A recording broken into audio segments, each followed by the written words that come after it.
Олег Сайдашев, он с распростертыми объятиями принимает советскую власть и вступает в ряды Красной Армии.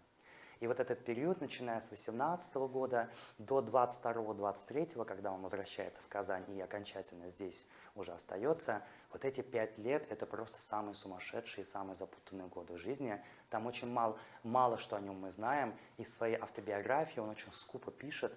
Вообще в этом плане, конечно, Сайдашев был очень такой скромный человек, немногословный в том плане, что не любил о себе рассказывать, и даже вот читаешь его автобиографию, ну прям очень скупо написано.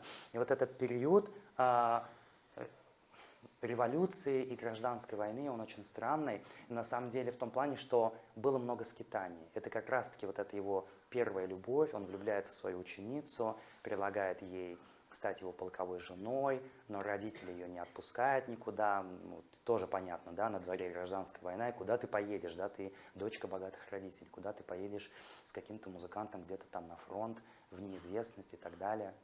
Так вот, он уезжает на фронт и очень активно работает, он уезжает в Буинск, где в Буинске вместе с Фатхи Бурнашем, будущим драматургом, с которым они создадут знаменитую, значит, музыкальную трагедию Тахир Зухра, они вместе в Буинске создают первый струнный оркестр и духовой